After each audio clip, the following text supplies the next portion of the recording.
Start now.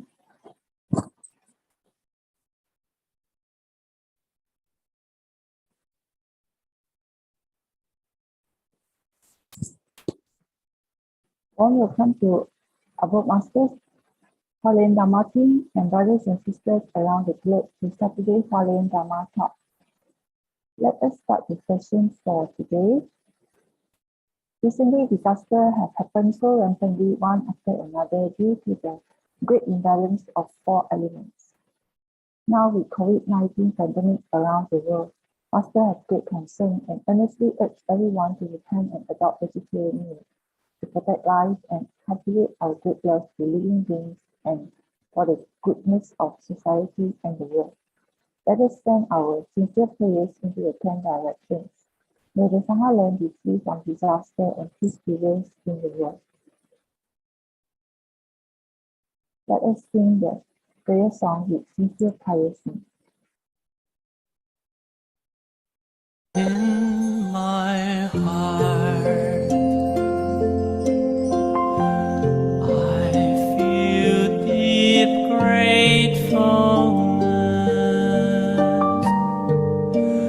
All my heart is filled with sincere prayer.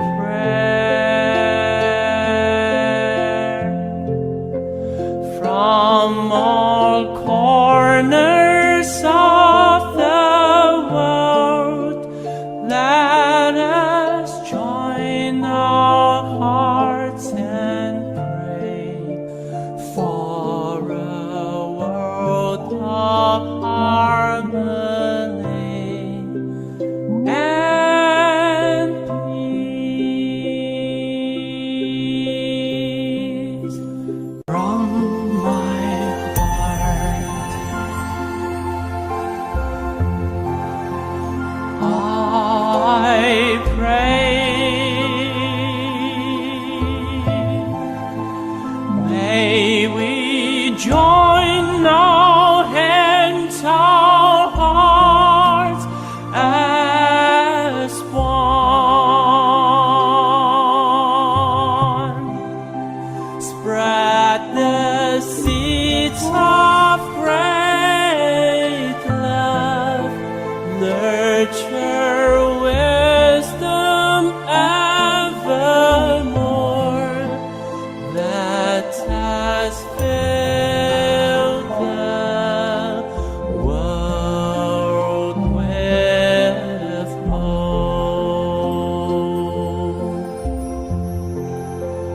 In my heart, I feel deep gratefulness.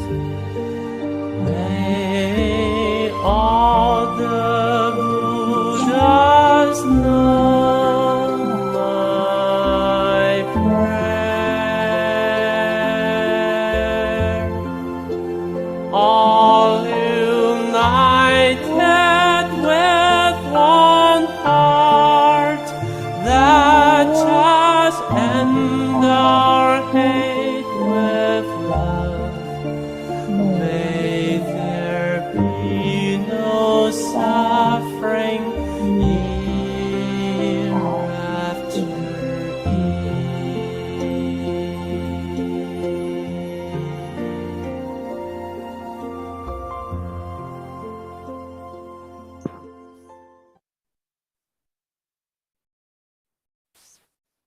May all minds be clarified. May there be peace in the community.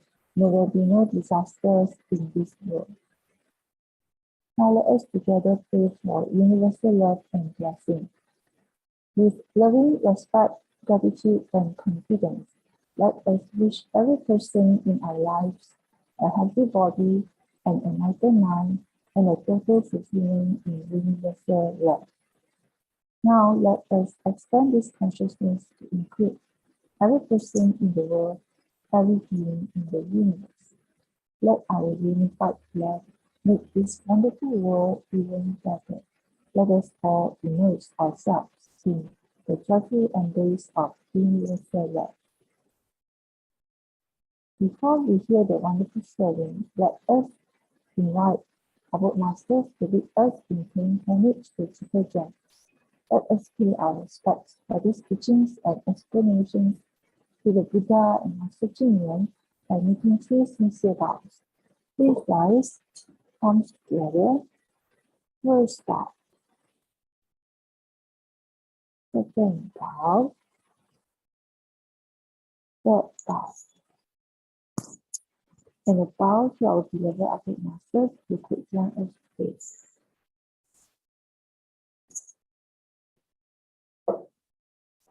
Now, today we have two brothers who will be sharing with us. Brother Johnson Kao, who will be sharing on building love in Mozambique, and Brother Timmy Tu, who will be sharing how can we prepare for a disaster. Okay, before that, let us listen to Sister Su Ching on the weekly summary. Yeah, Sister Su Ching, over to you. Hi, good morning, everyone. Okay, here is my sharing. Yeah. Okay. So last week, Brother Bauru and Sister Lishan was on from America.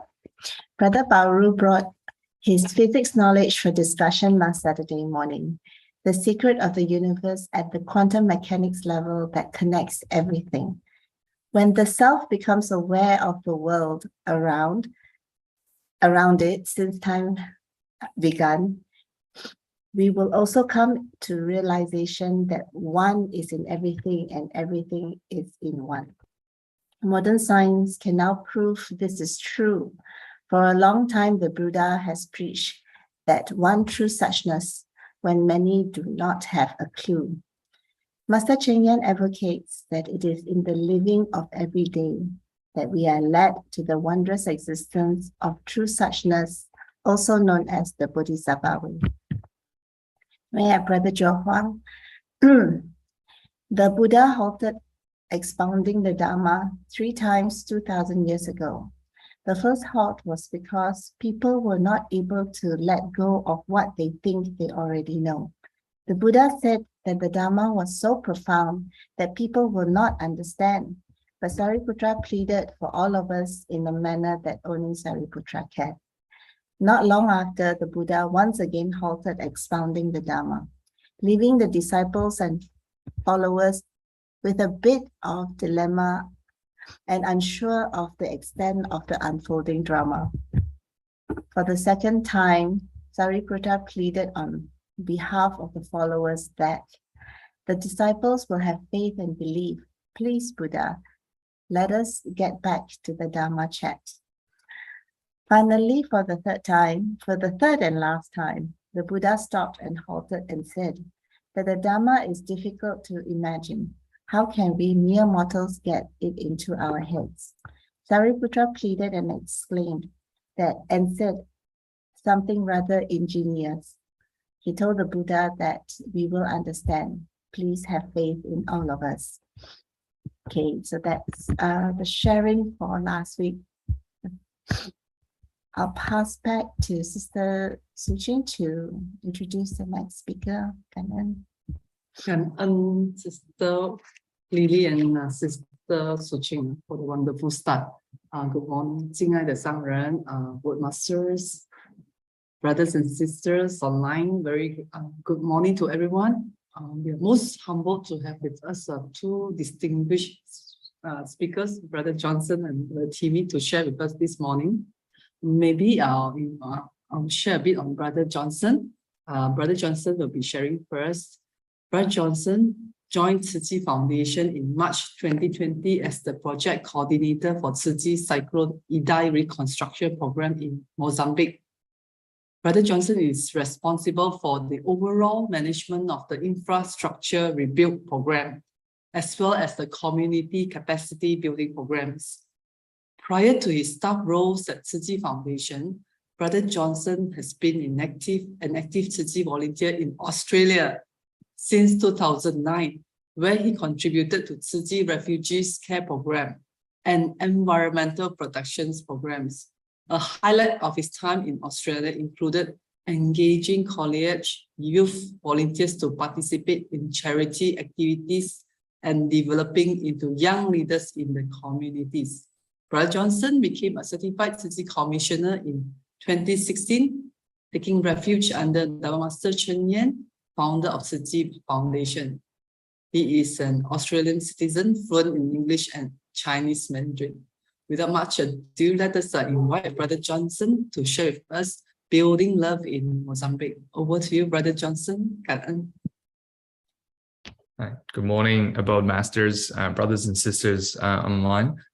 Thank you very much. And my name is Johnson. I'm currently in Australia at the moment, but I do work usually in Hualien at our beloved Jingsi abode. Very humbled to have the opportunity to share with everyone about Mozambique today. And in fact, I think it's probably the first time I've had to share Mozambique in English. And so I hope we can let everyone know a little bit more about what Tzu Chi is doing and Master's wishes of transforming Africa. So without further ado, I just want to introduce a little bit about myself. So like Sister Su Ching said, I was in Australia when I was very young. My family migrated here and I was a Tzu Ching and joined all the Tzu Ching activities here locally, nursing home and also camps, just like many Tzu Chings around the world. And in fact, it was through this opportunity that I had the affinity with Taiwan Tzu Chi as well. So every year in December, there was an annual global Tzu Ching conference. And that's where Tzu Chings around the world will come together in Hualien to learn of each other and to share what we've been doing. And the next speaker, Brother Timmy, that's how I got acquainted with him. And we became best friends as well through that program there. So it's something I think we're still grooming our young generation of Tzu Chi volunteers these days.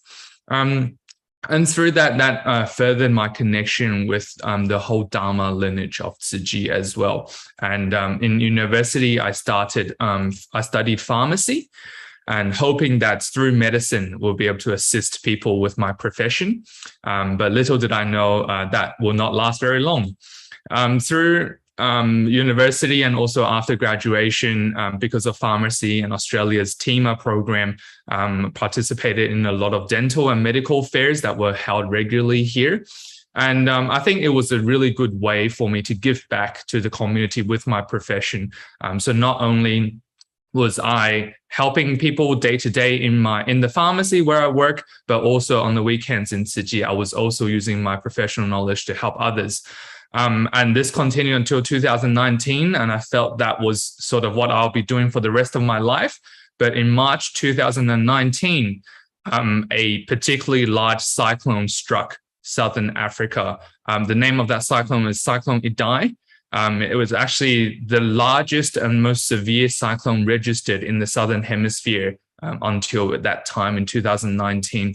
It caused widespread flooding all across Mozambique, Malawi, and Zimbabwe, and was very devastating over 5 million people in those areas there. And in Mozambique alone, they lost about 500 schools just to this. And we can see here, this is actually a highway. So all around the highway, it has become an inland ocean, just flooding away everything.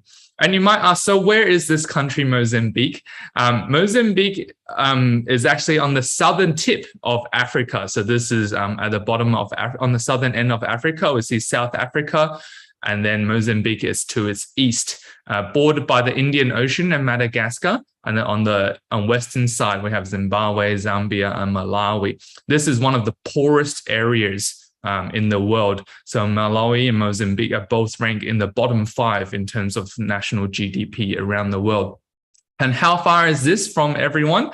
So Mozambique is about 10,000 kilometers away from Taiwan.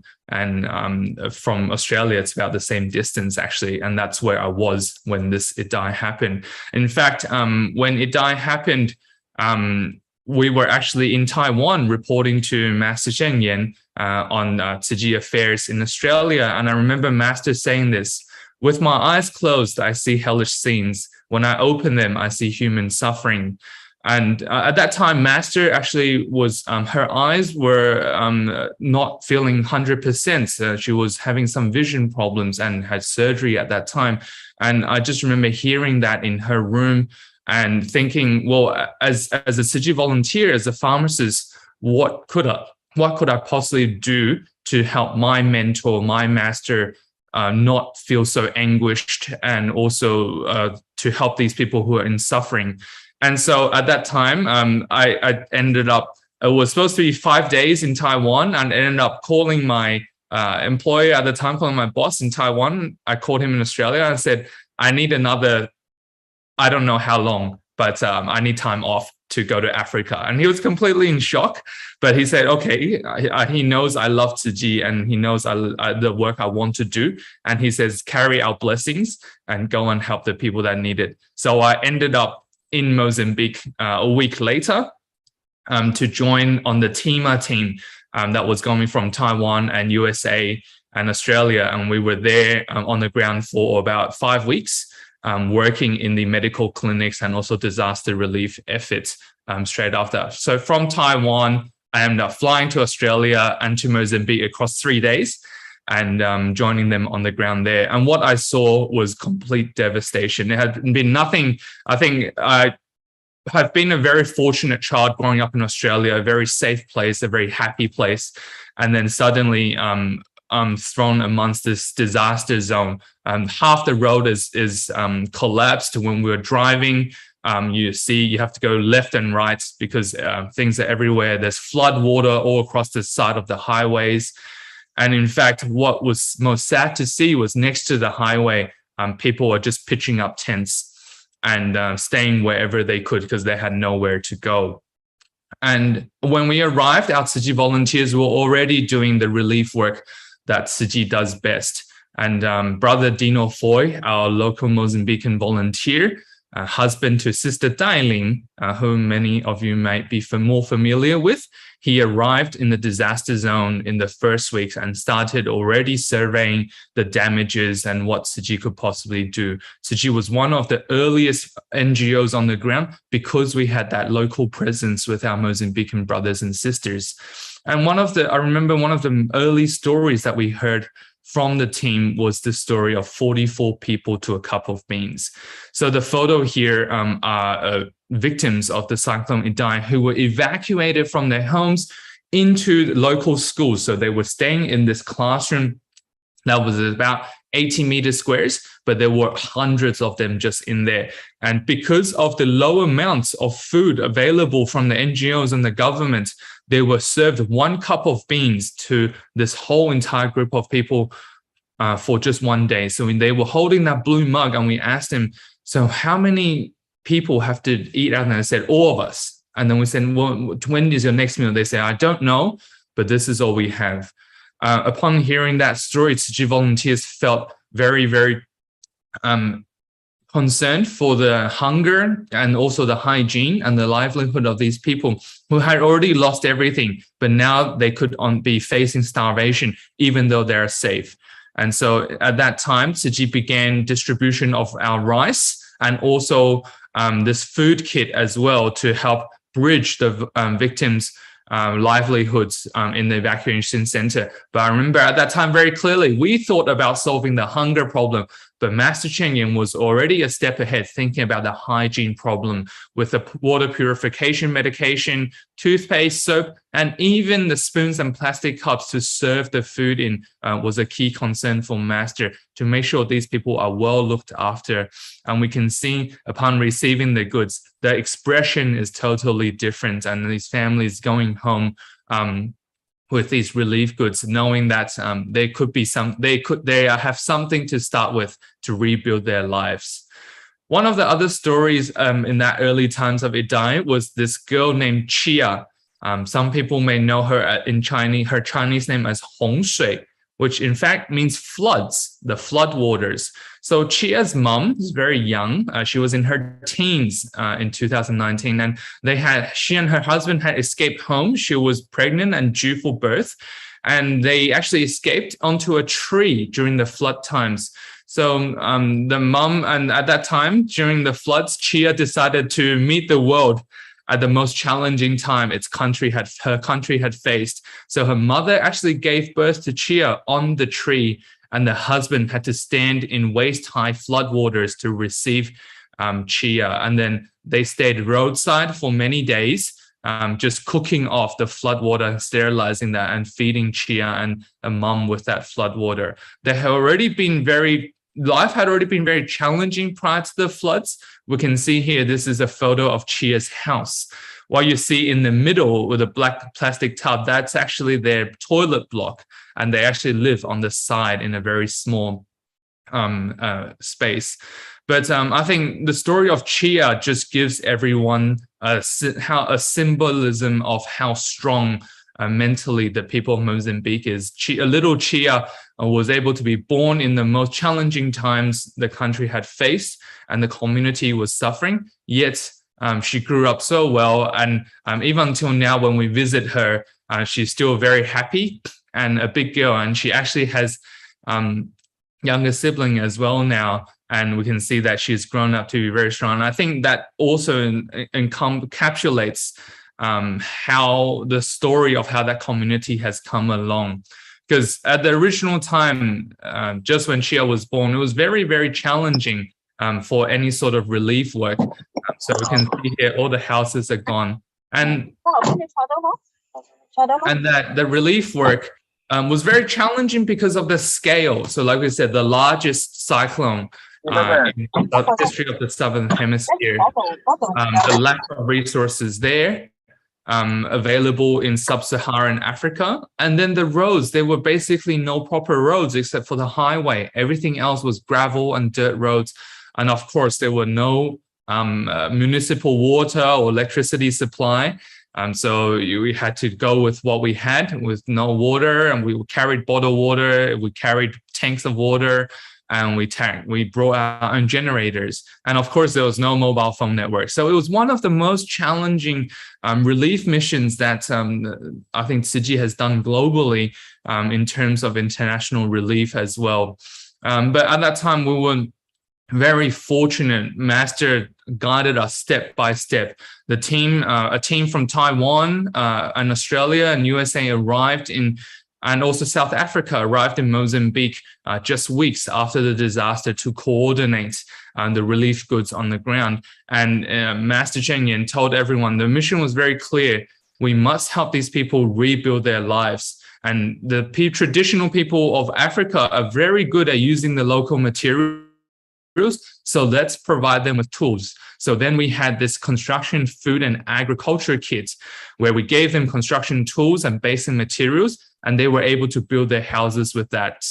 And then we also gave them an agriculture kit because 90% of Mozambique, the people relied on farming and agricultural work as their income. So they all had to do basic farming. So by giving them seeds, it allowed them to gain that new cycle of their livelihood, and also to restabilize their income as well. However, in that time during Cyclone Idai, the whole area where Idai was completely devastated. Shops were gone. There were no logistics whatsoever. So everything had to come from outside of the city. So we can see that on this map. On the top side is Beira. So this is the city that was devastated by Idai.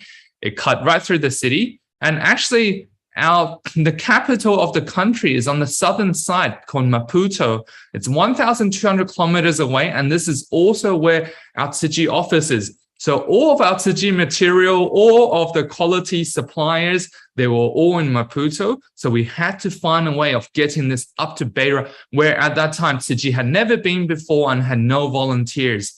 But we were very lucky that in Maputo, our brother Dino, sister Dialing, they had over the years accumulated many volunteers with love and a lot of compassion.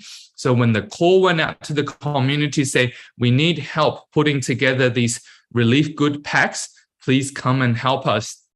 And then we had these 500 volunteers, and the photos and the images we saw and what we saw there was complete amazing.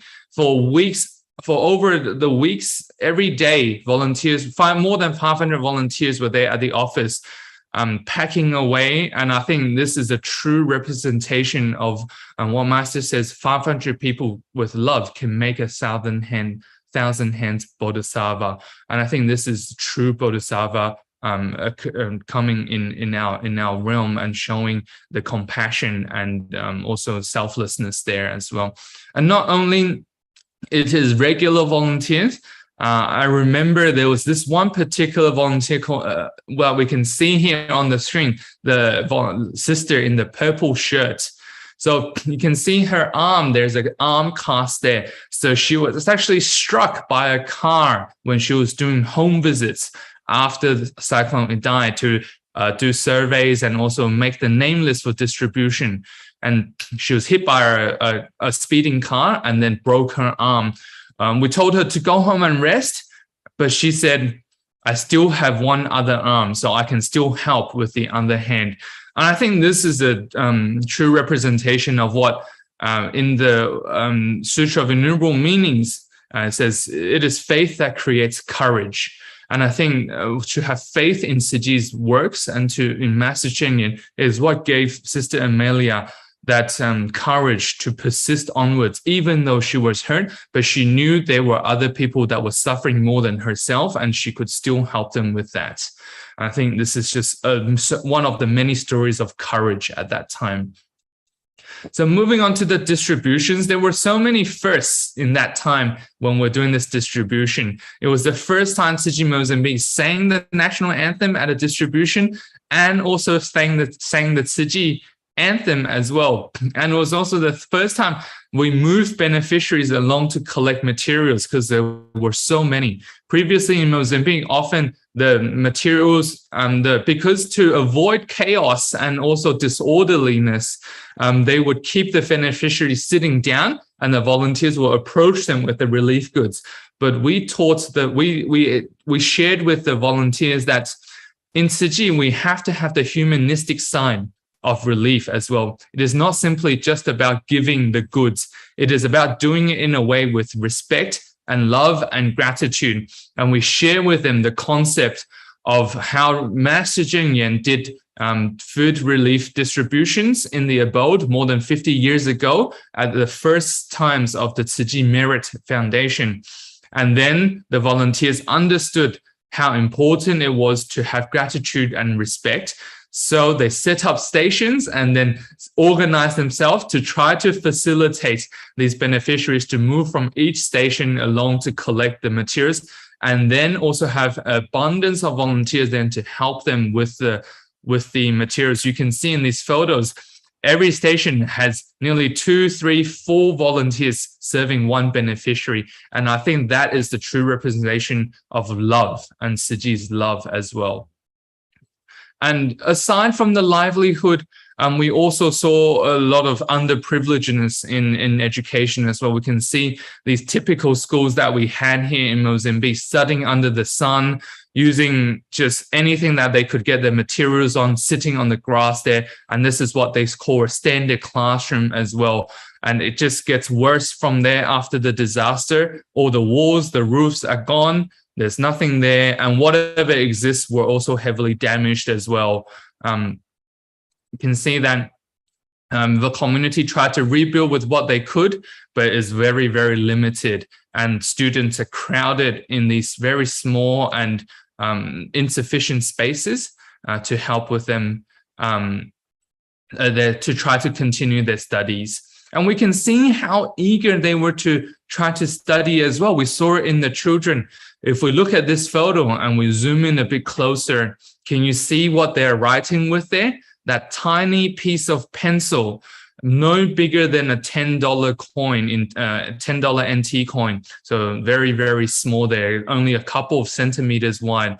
But they were there writing along using their ways, joining it with whatever material they could find to try to do their homework and work with that. We saw so many children scavenging book material and school material off the road.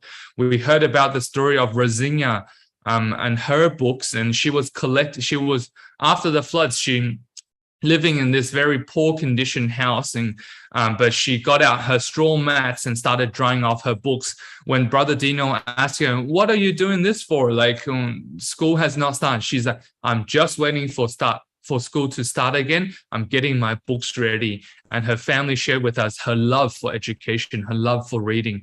All of these stories instigated us to prepare stationery and school material packs.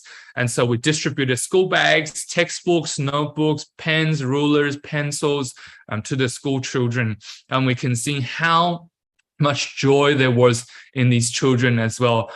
And we led them along with our Tzu Chi culture and aphorisms, and also not only educate. The most important part of education is filial piety and showing respect and love to our family and parents. So we led them in this tea ceremony and also a foot bathing ceremony as well, which was a new experience for many of them, of the children, because they had never done that before, and also for the parents as well. Many of the parents afterwards shared with us and thanked Tzu Chi for bringing love back into their community during these very dark times. It sparked a lot of hope for the children. And I think for both physically in terms of helping them with their education, and also on the mental side of assisting these children to find their right course of life during these turbulent times was very important, that these 32,000 children there received these stationery packs. And remember, I said I was a pharmacist, so what do we actually do there? So in fact, in Mozambique, the infrastructure for medicine is very, very poor. In this district called Yamatanda, very rural, they have 320,000 people living in this community, but only 4 medical doctors.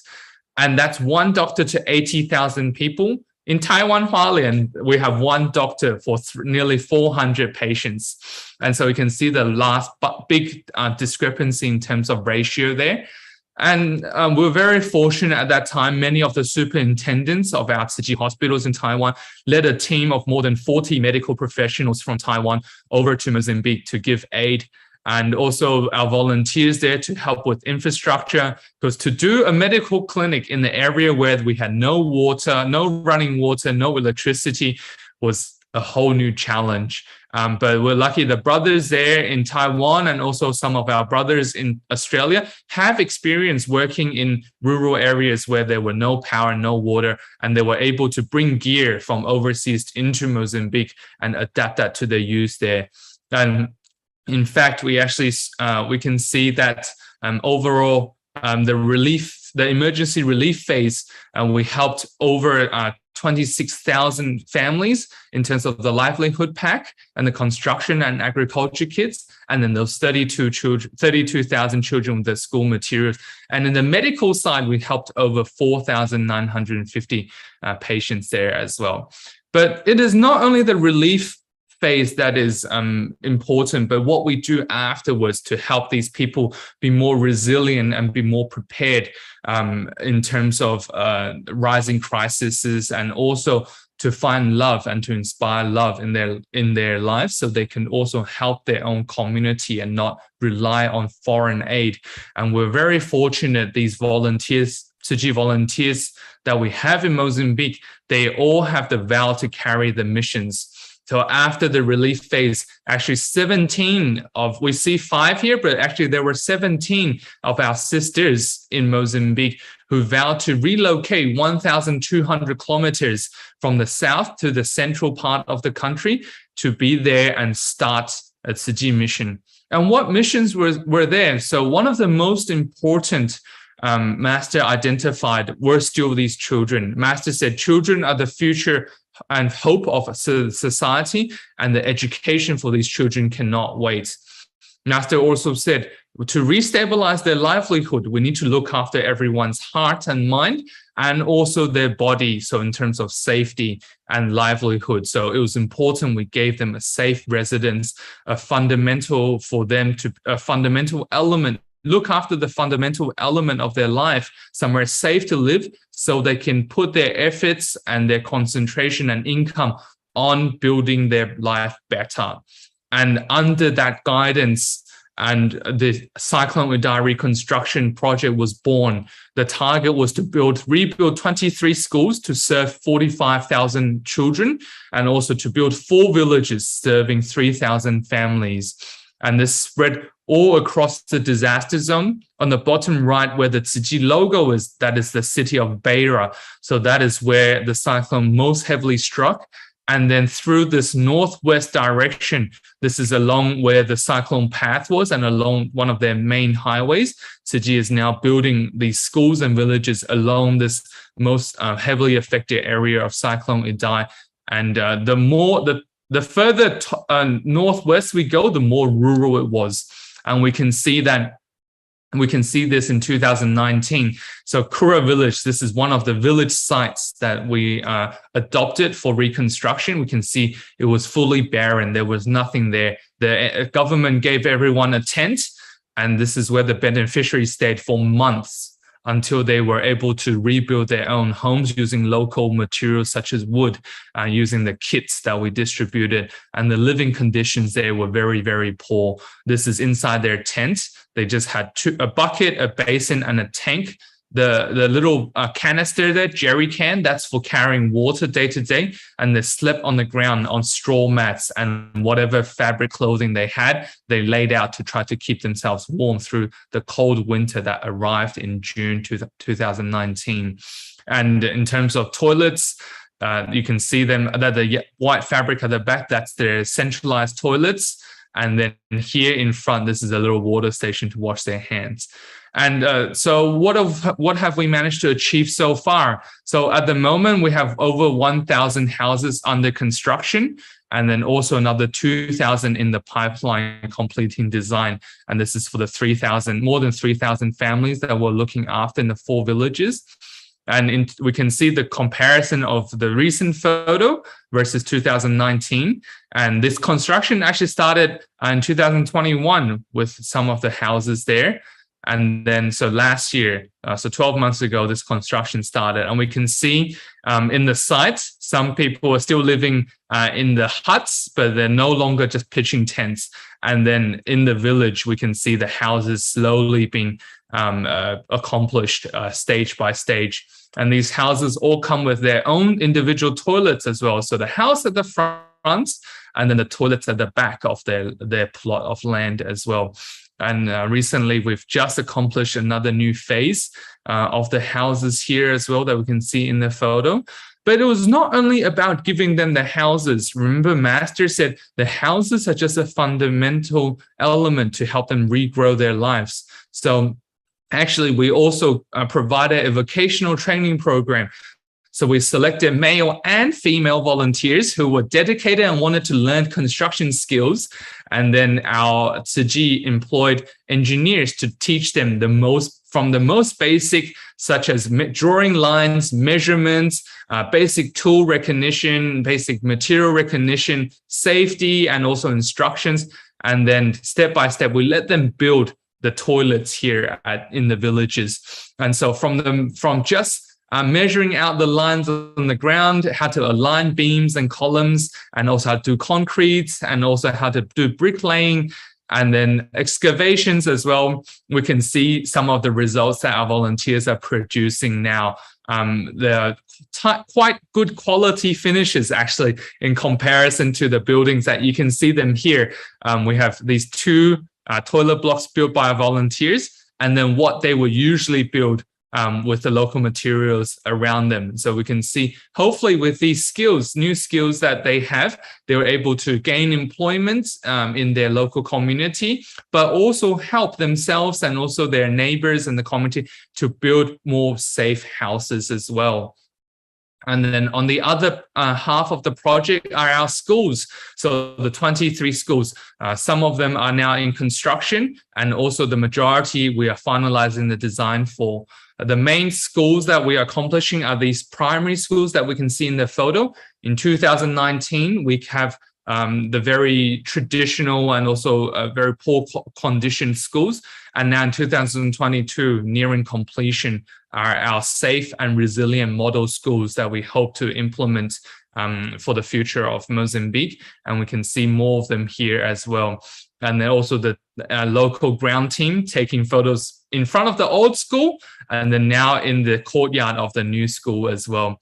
These three primary schools are due for completion in 2022. But not only will they provide a safe classroom and also adequate space for class, they will also provide safe water source as well.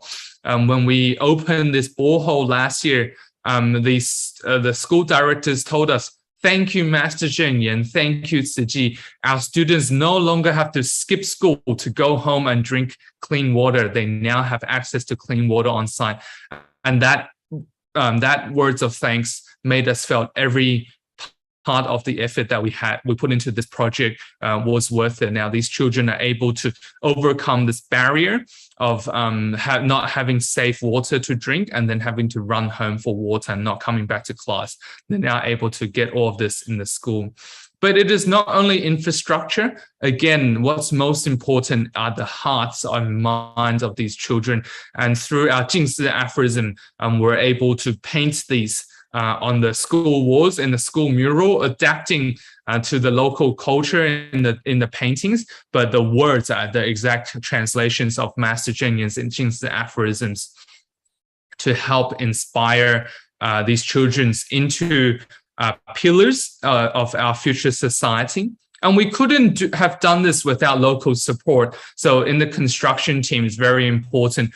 We had our own professional engineers.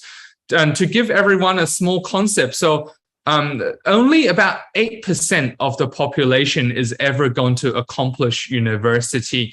And so to get into university, and less than a quarter of that actually accomplish their university degree. So to become an engineer, they are nearly the top 1% of the entire population.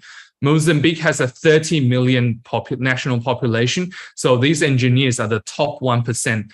But we are very fortunate that when they joined Tzu Chi, they recognized the humanitarian principle and the Buddhist philosophy and master's philosophy about equality, respect, and love. So in fact, our engineers they're very cute.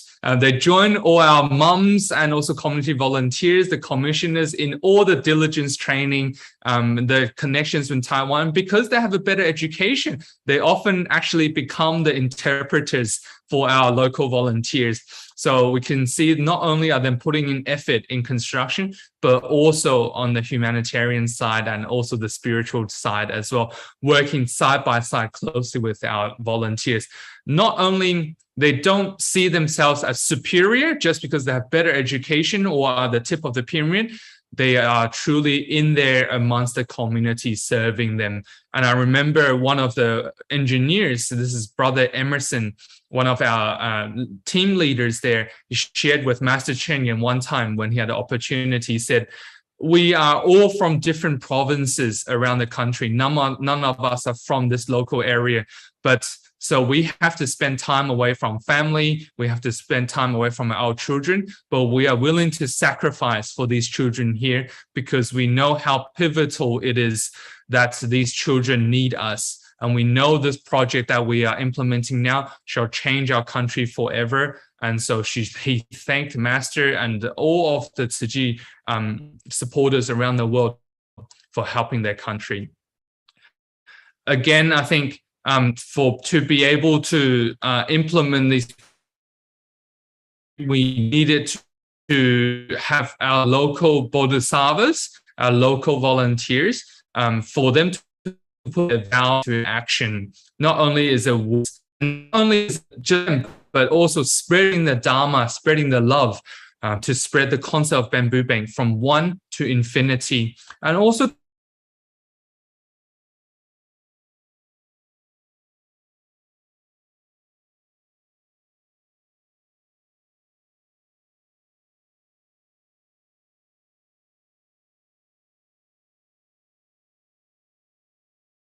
happening. But Master Zheng Yan also said the soft side and also the program on how to improve the children's character and virtues are a more important element than just the infrastructure. So as while we are doing the construction, we are actually building and rebuilding the life of our children through our Jingsi aphorism programs as well. And so we hope that not only are their lives going to be looked after by the school, but their wisdom life will be able to be inspired by because they come across Tzu Chi. And all of this will not be possible unless the volunteers and commission were very diligent in following Master's footsteps. And so with this, I wanted to share with everyone a small review video on what the volunteers in Tzu Chi Mozambique now are able to accomplish. Remembering that in 2019, when we first went there, we let them we let them step by step to be able to do the relief work, but now they are able to be autonomous in carrying out their day-to-day charity work as well. So let me share with everyone a small video of this. Mời ngồi phải xịt chốt một cặp quanh nhà mình hẹn. Nó chốt nhận cho cả.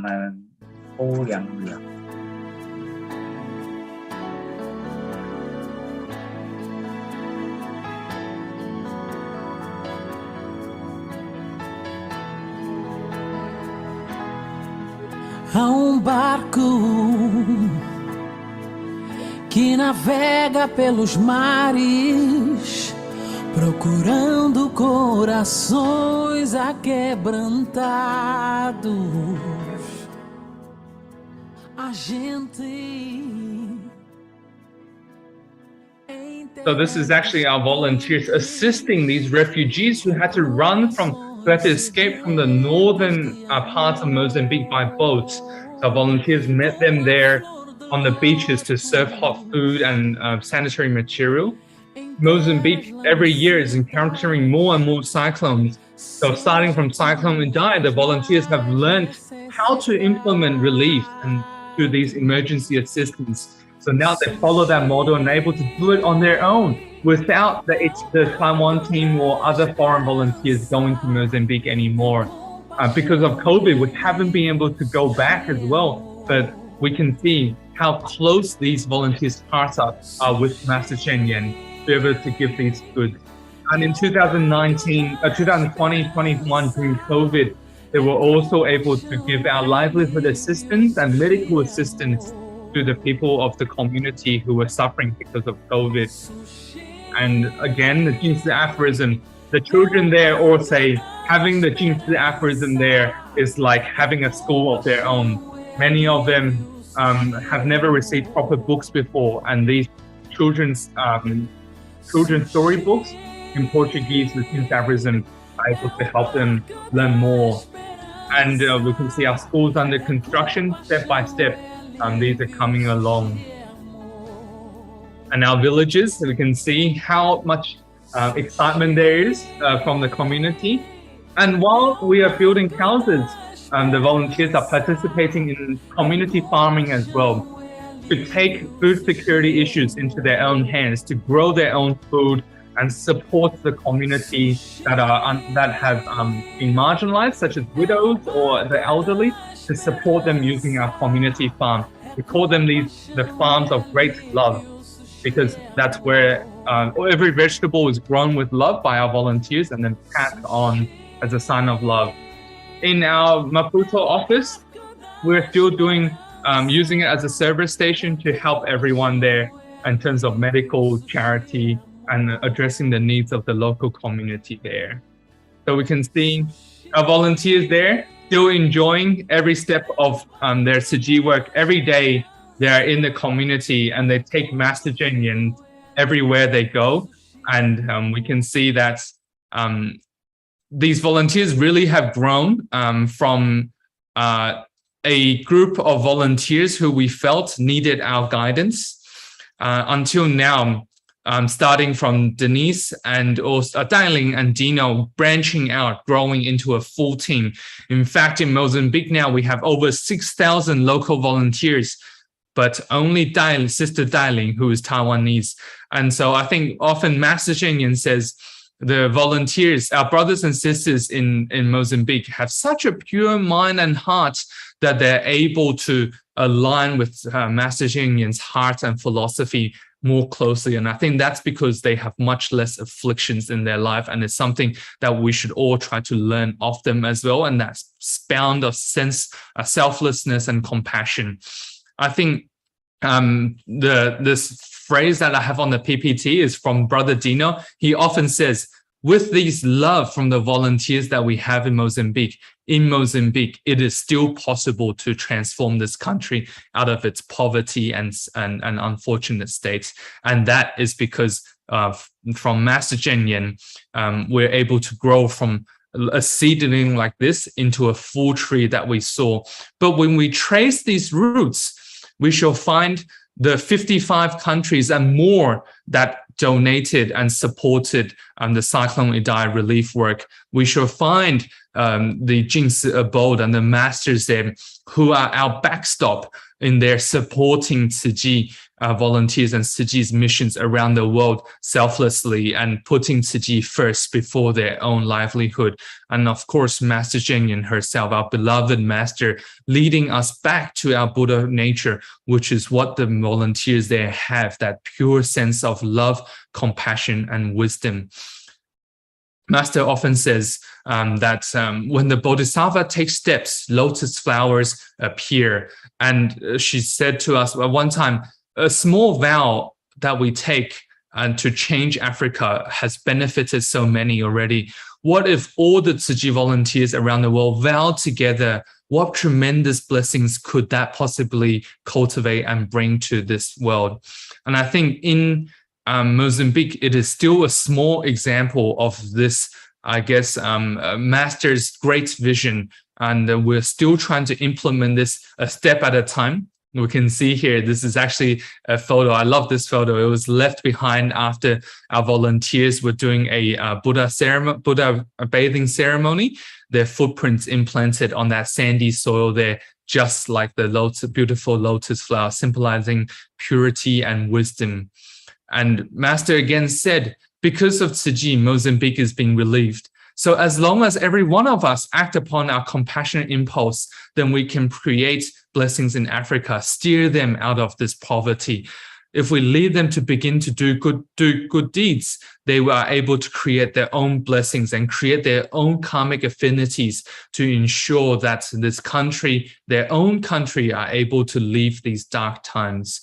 And I think reflecting on that, for me personally, I've been very fortunate to be able to join Mozambique. I think when I was working as a pharmacist, I would help 100, 200 patients on a day-to-day basis, but being very fortunate to work at the foundation and to serve the community of Mozambique, I think a little bit goes a much long way there. They are able to magnify what I put in for them and what all the other staff and volunteers abroad put in for them, and they're able to make that into an infinite impact on the ground there. And I'm so grateful for the opportunity to work with them.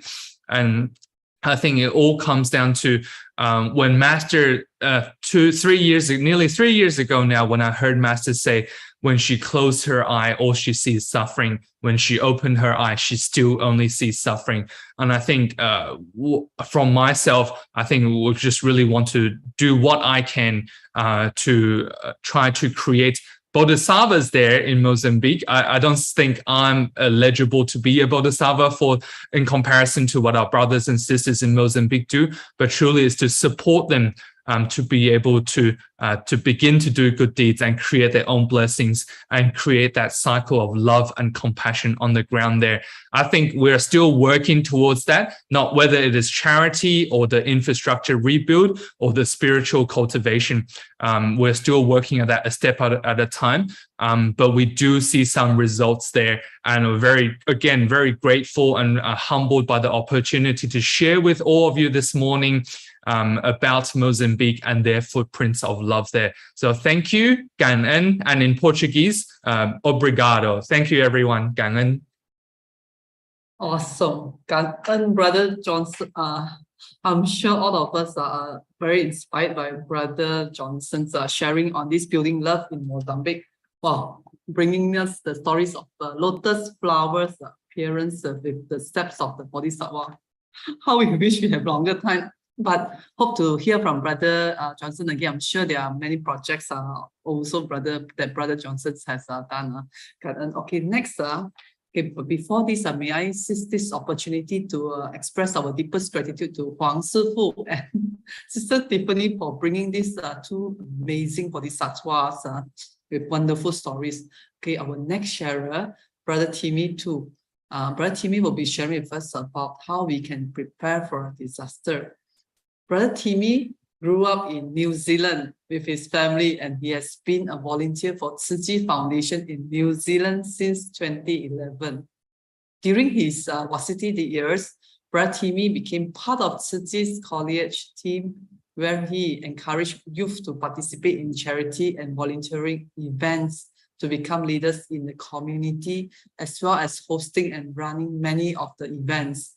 In 2016, same year with Brother Johnson, Brother Timmy became a certified Tzu Chi commissioner and has taken up a keen interest in growing Tzu Chi footprints within the community, using his role as team lead for PR public relations to engage with government departments, community and other charity organizations, finding synergies and exploring opportunities for partnerships.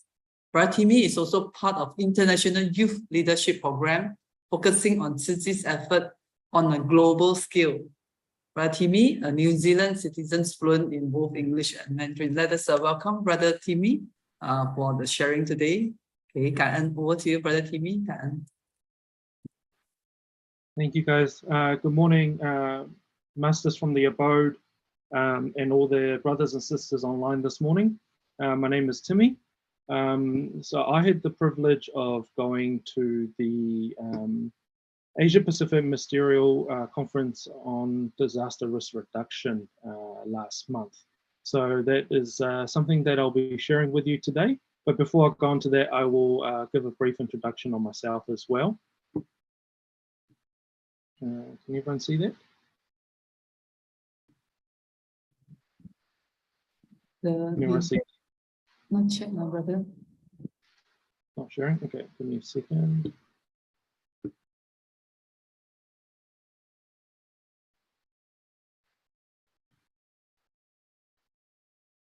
Now? Yes.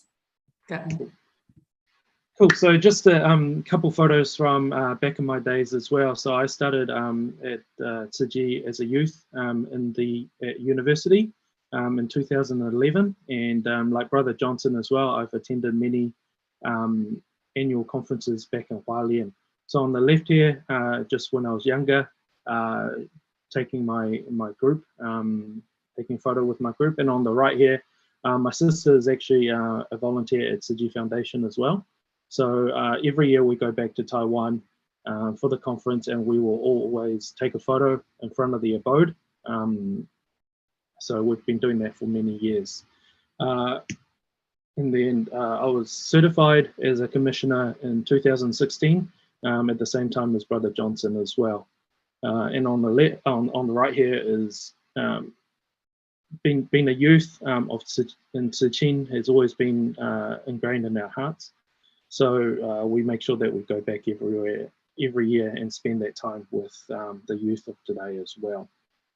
So that's just a brief introduction of myself, but I would like to start off the sharing with a message from the United Nations Disaster Risk Reduction. So there will be a video on that.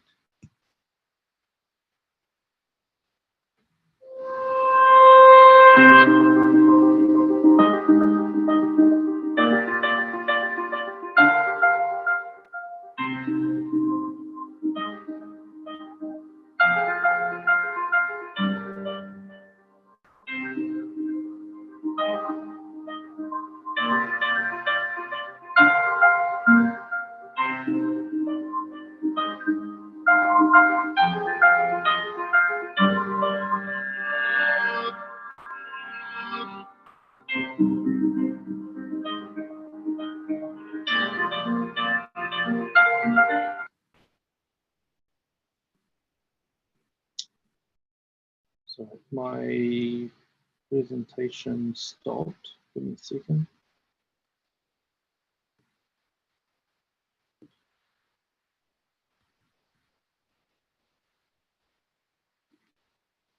So yes, so what the video was showing was that we can't stop a hazard from happening in this world, but we can understand and try to prevent as much as we can.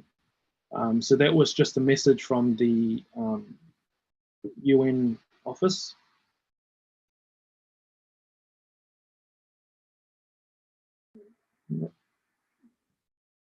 And globally, this disaster risk reduction has been a huge and very hot topic. As everyone knows, climate change is causing a lot more natural disasters. They're becoming more frequent and they're becoming more severe as well. So the conference falls under the UNDRR umbrella. And this, so this is the Asia Pacific Ministerial Conference is the only regional conference in the Asia Pacific region that focuses on disaster risk reduction. So this conference is about understanding the risk that disasters are causing in our community, in our countries, in our region, and also to learn about what different countries are doing around the world, especially in the Asia Pacific region, to prevent and make the community more resilient. So this year is the 9th year that this conference has happened, and it was in Brisbane in Australia. This was supposed to be held in 2020, but because of COVID, this has been delayed 2 years. Present was 40 countries and regions, and more than 3,500 delegates, both attending in person and online. And it's really an opportunity for all countries and regions to share best practice with others and how we can transform the whole region. Asia Pacific region is actually the most disaster prone region in the world. So it is vital that we understand the risk and how we can use the knowledge to implement strategies that will help communities become more resilient in the future and ready for such natural disaster events when they do arise. So this is a map for people that don't know where Australia is. So Brisbane is around here in the state of Queensland. It is about a 9-hour flight from Taiwan, and down the bottom right hand side is where I'm from in New Zealand. So that's about a 10 to 11-hour flight from Taiwan. On the right hand side, you've got the flag of Australia, but down the bottom you've also got the flag for the Aboriginal people of Australia. So they're the indigenous people, and they have been there a very long time, and even their flag is tied to their land quite a bit. So the black represents the Aboriginal people of Australia, the yellow represents the sun, the giver of life and protector for them, and the red represents the red earth and the spiritual relation to the land. They are very reliant on natural resources that Mother Nature provides them, and you can tell from the representations from their flag as well. They have a tradition as well. It's called the Welcome to Country ceremony. It gives consent to the events taking place by the natural landowners. And for the welcome to be recognized as official, it must be performed by a recognized elder of the group. Welcomes to country are sometimes accomplished by traditional smoking ceremonies and music and dance as well. So below will be a video clip of the ceremony.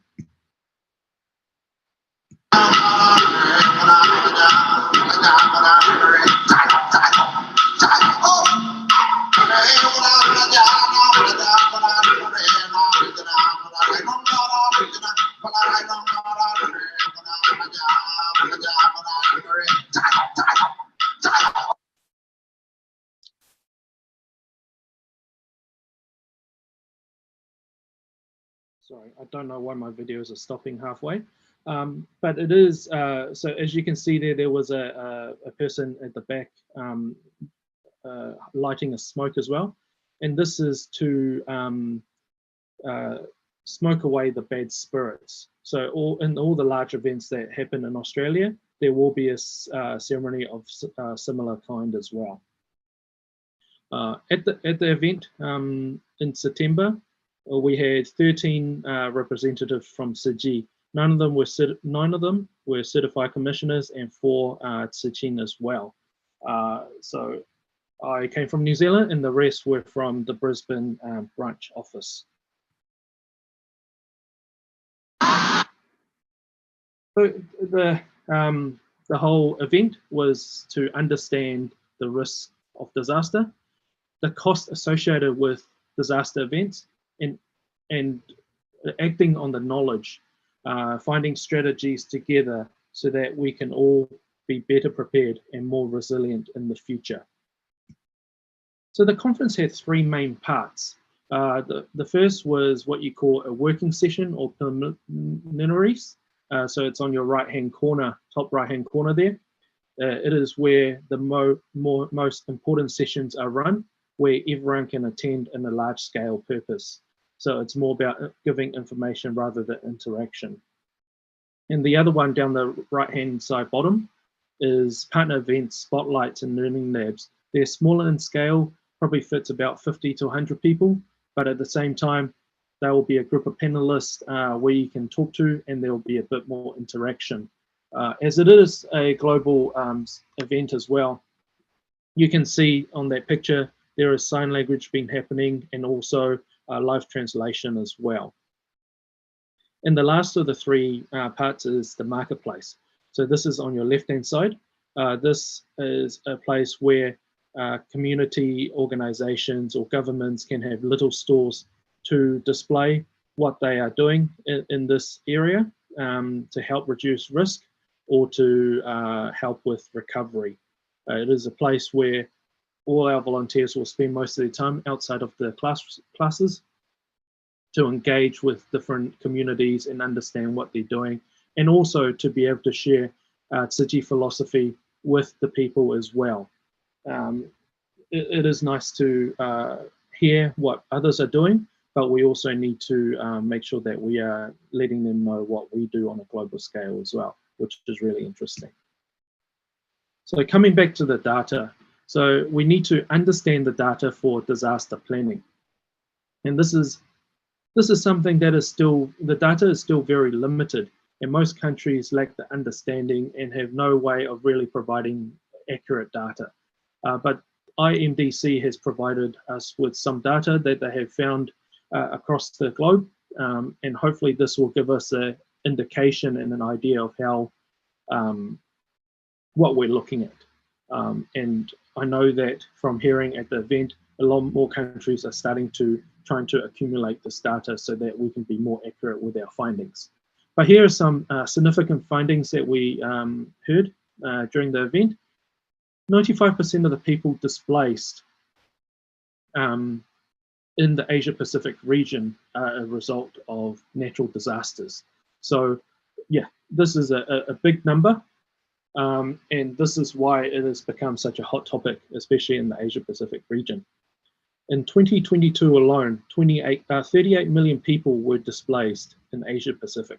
So they had to, they were displaced due to natural disasters and had to move out of their house.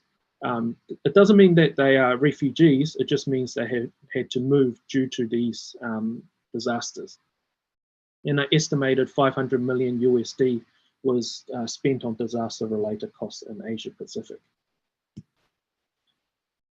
And by the end of 2022, estimated total of 59 million people have been displaced overall, or currently displaced in Asia Pacific. And natural disasters are becoming more frequent due to the climate change. Even Queensland, where we had the event, had experienced about 100 natural disasters in the last 10 years. And that is roughly, on average, 1 every month. And that's why this has all been such a big thing. And study has shown that for every dollar invested in risk reduction and prevention can save up to $15 in post-disaster recovery. And this is a very important stat, because if we spend more beforehand, it means that we are going to spend less in the long run. So this is the prevention and the resilient part is very, very important. And even $1 spent on resilient infrastructure is $4 saved on reconstruction after the disaster. And the World Bank during the event has been suggesting and pushing quite heavily that we should consider putting policies relating to disasters into respective building codes to make housing safer for all its residents. And this will save life and make decrease the number of people being displaced. And why is data so important? We first need to understand the data. We need to know what we're looking at so that we can plan, come up with a strategic plan to help with this data, and that we can prepare. And all of this added together will mean a decrease in the loss of life, the increase in community resilience, and decrease the cost of relief and reconstruction in the long run. So in the long run, this is going to be better for the country and the region. However, the most important is to understand the data. As mentioned before, the marketplace is a place where we spent a lot of our time. So I would like to show you this when the video is when there was less people in it, because once the session's finished, there are so many people in there, it's really hard to take a video. So hopefully this will work, but let's see.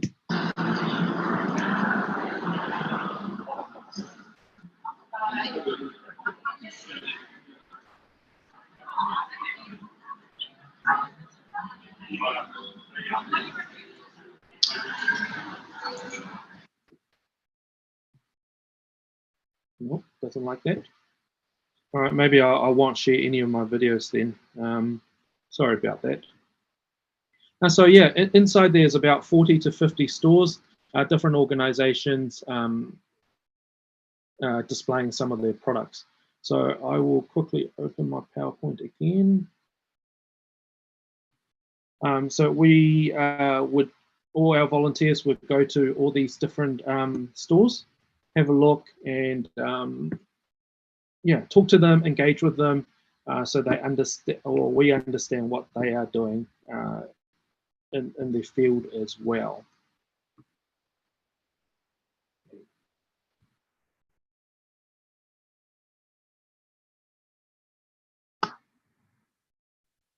Sorry about this.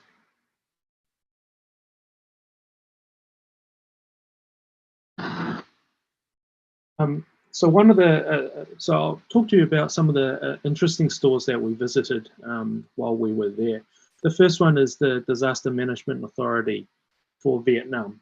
So Vietnam is affected quite badly with typhoon and flash flooding. So the government and the agencies there try to come up with a way to make sure that the buildings aren't being infected as much when this does happen. So they worked out where the most high-risk areas are for each type of the hazard we've just talked about, and they designed their houses according to the typhoon or the flash flood. So for the flash flooding, they would have a house with poles that come out the bottom of it. They will be sitting on pillars, but at the same time, they also have flotation devices at the bottom of it as well. So what happens is when the bank bursts or there's flash flooding coming down the mountains, the flotation device will help the house float while the water is flowing underneath. So this is a very smart move, but everyone is probably thinking, well, what's stopping them from the whole house flowing down the river? So what they also did is they had two steel poles on either side of the house. So it means the house can move up and down, but it won't flow down the river. Very smart idea. And we were very interested to see some of the, for the flooding and also the typhoon as well. As everyone is aware, Tzu Chi does a lot of relief work across the globe, and this can come into help us as well. With the typhoon, the high winds, they made the houses a bit smaller than they would usually, but also they tied the roof down with wires. So when the wind does come, it doesn't blow it away. very smart ideas, and we saw a lot of people very interested. Brother Johnson was very interested in that as well, especially because he was working in Mozambique. The second one was the fire and rescue for New South Wales and Queensland. They are the first respondents during a state of emergency, and both teams are actually part of the United Nations Rescue Force as well in the Asia Pacific. So they were there displaying their products, showing us their drones and other products as well. And when the volunteers went to have a look, we went and looked, we saw the black box down by his feet straight away. And we asked what it was because we had we thought it was a water purification system, and it is. He was quite surprised that we actually saw that, because most people that come into their store will go to the drawings that are at the back of our at the back of the picture, and no one actually sees the water purification system. The reason for seeing this is because Tzu Chi has a water purification system as well that we use in disaster events. So we started comparing notes, and we started hearing what theirs does compared to ours, and we had a really good conversation about it.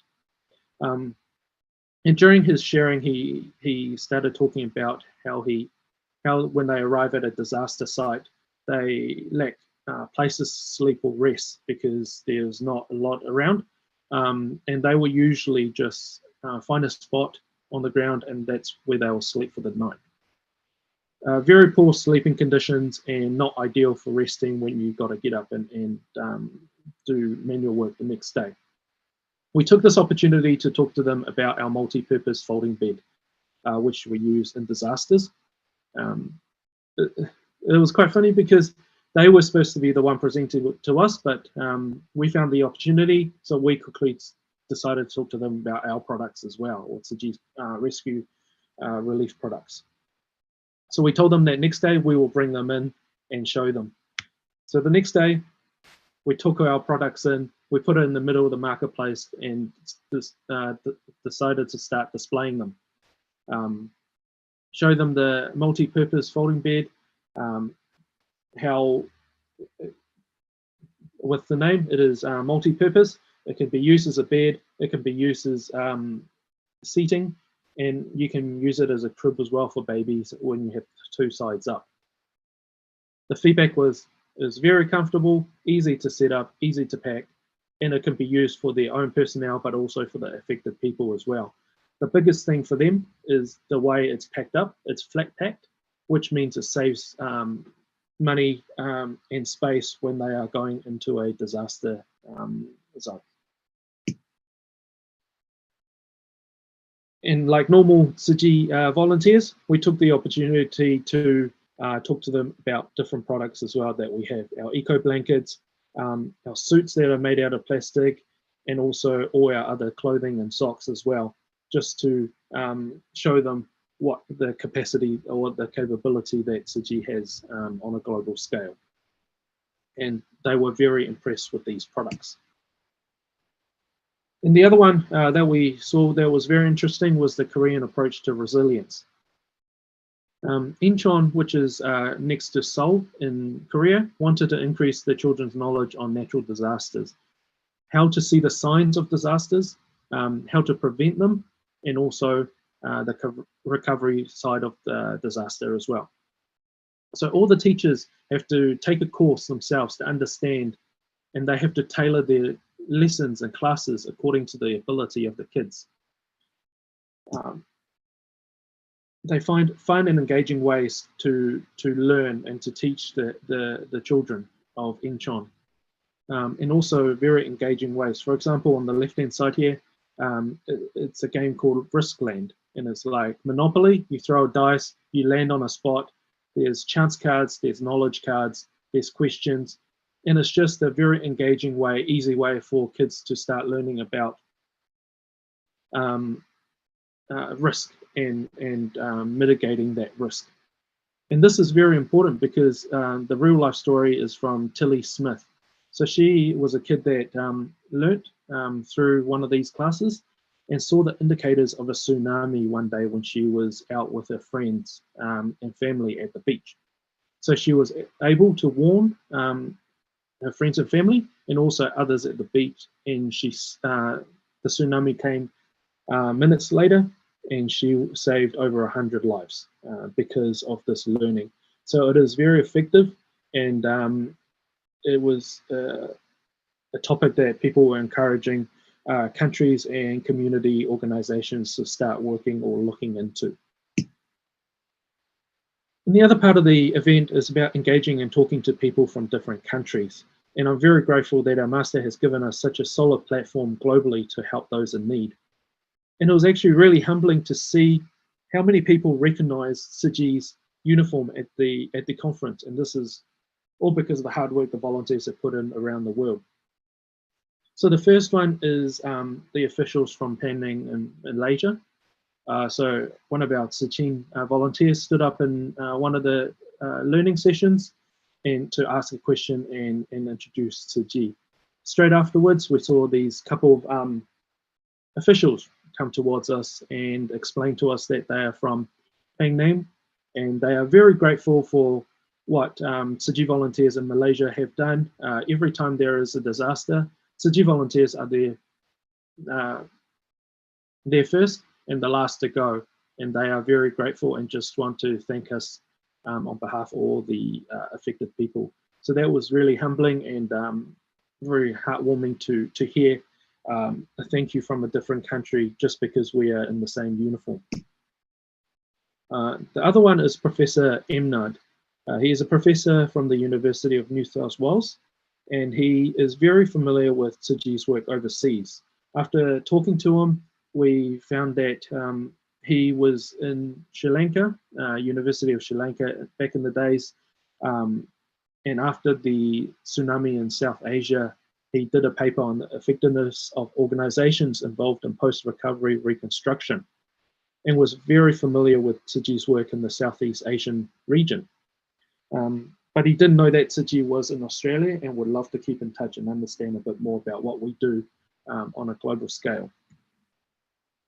And again, another professor, his son participated in Tzu Chi International Medical Association events in Brisbane when he was a dentist during his university years.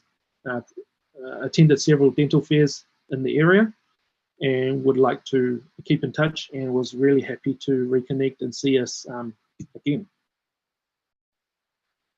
The next one is a organization called Build Back Better. They are involved in the post-disaster recovery and reconstruction. They have been doing reconstruction in Mozambique and have heard of Tzu Chi. As Brother Johnson shared, we are doing a lot of reconstruction, building schools and houses in Mozambique. So they were very interested to engage with us and share some information as well. So those are, it's really interesting to know that although we are working in our local communities and we're all from different countries, but we do share the same philosophy, we wear the same uniform, and it's really humble and was really excited to see that so many people in the conference recognized our uniform, and it just shows the reach we have globally. The other part of the conference that was a hot topic was the Pacific Islands. So it was the first time that the Pacific Islands have been part of the conference, and which meant that it was one of the main focuses. And the other reason for the focus is the Pacific Islands are all made up of very small islands. Most of them don't even have universities because they're so small, which means a lot of young people have to go off to countries that are bigger. I believe Fiji is the only one with a university, so they would all have to go to Fiji to study or to New Zealand or Australia, which is closer. So they lack a lot of resources, money, manpower, technology, and because they're small islands, they get affected badly when natural disasters hit. But they do survive on what they have, but they definitely need some help from bigger countries in the region as well. And they're very easygoing people and always happy and grateful for what they have. I do want to try and show this video. It's quite interesting. It's their local dance as well. Maybe I'll show a few seconds and then I'll just jump on to the next part.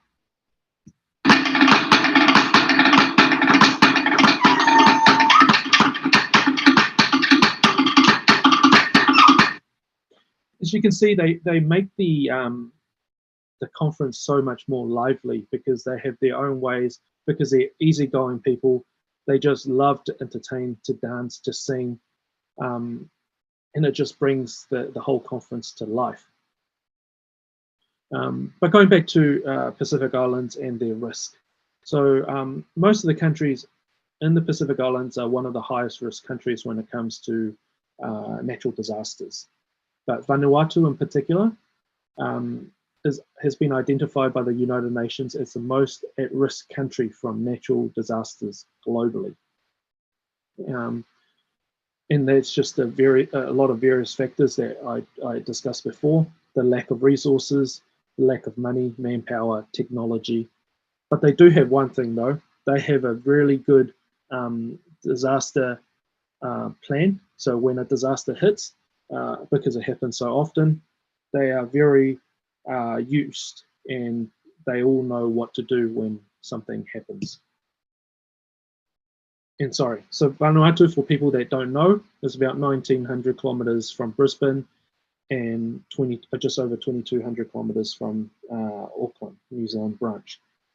So very close, but yet it's still a few hours flight.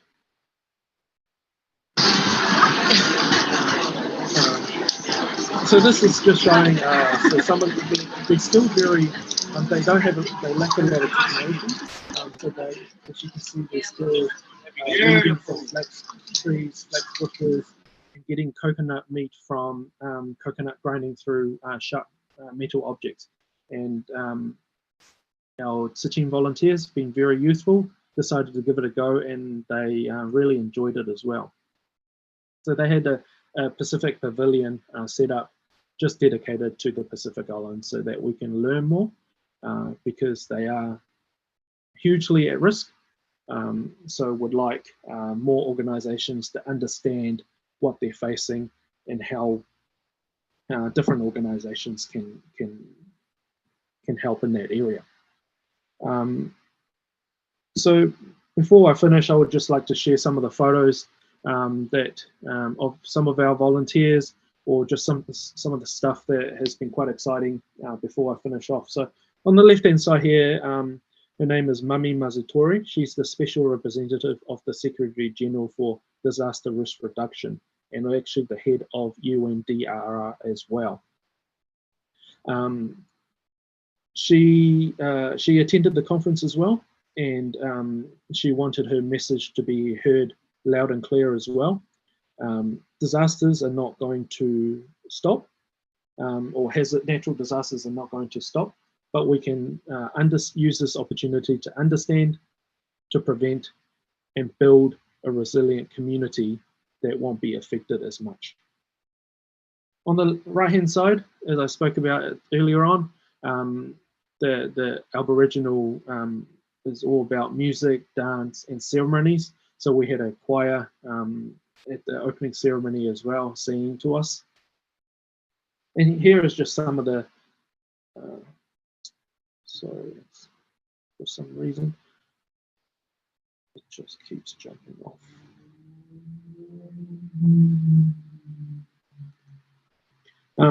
So when I do go back to that slide on the left-hand side, it was a lady talking about young kids and how we can help them through disaster traumas.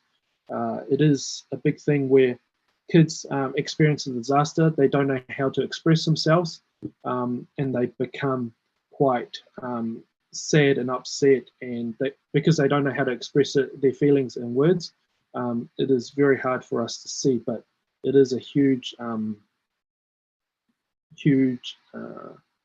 problem when it comes to recovery. So she was just talking about her ways of doing. She had these different books that she had made up that you can talk to the kids, and it helps with their recovery. On the top right-hand side, our Tzu Ching youth volunteer talking about Tzu Chi Foundation to the group of people. And then we had just a couple people in the marketplace interacting and talking, just having a good time.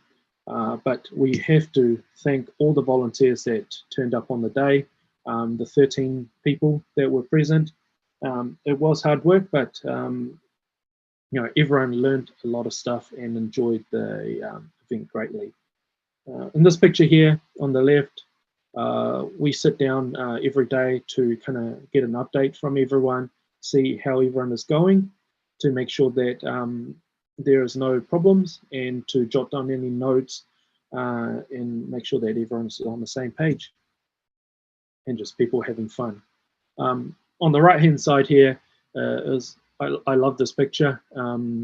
Sister Deidre was showing the youth volunteers how to introduce Tzu Chi to other organizations, and teaching them and guiding them through that so that they have the ability and the confidence to talk later in the conference as well, which was really nice to see.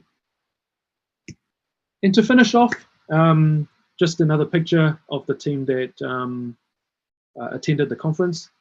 Some people attended it one day, some people attended all 4 days, but very grateful and very thankful for all the volunteers. And thank you everyone for the time to share, for me to share with you guys today. And sorry about the video. I will make sure it doesn't happen again. Thank you. Wow, and Brother Timmy for the awesome, another most superb sharing, bringing APM 2022 to us. Wow, truly amazing, because else I think normally we don't get the chance to listen to all this. Very, very grateful, and we really hope to hear from Brother Johnson and Brother Timmy again soon. Okay, before, let us seize the opportunity and take a group picture. Okay, Brother Timmy, I think unshare. Okay, cool. Yep, give me a second. Okay, no worry, it's okay. I think I can. Yep. Okay, great. Let us take a group picture. Brother Timmy, you are in New Zealand, is it? Yes. Thanks to technology, we can hear both our brothers, despite not in Taiwan, any places in the world. Okay, let us. Okay, everyone, if possible, can on the video. We take a group picture.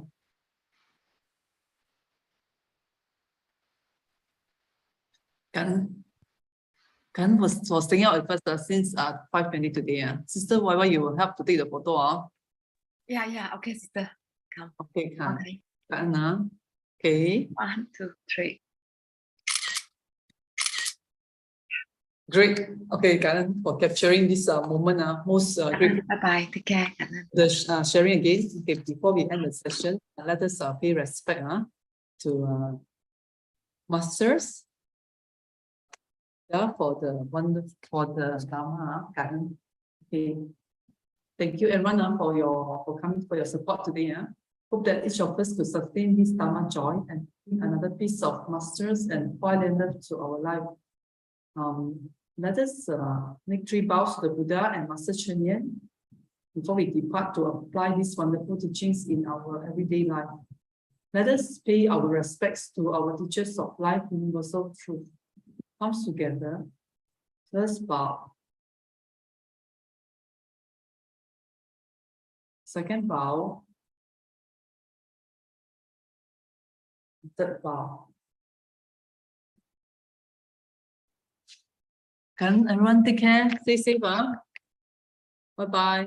See you everyone again. Bye-bye. For our sharers.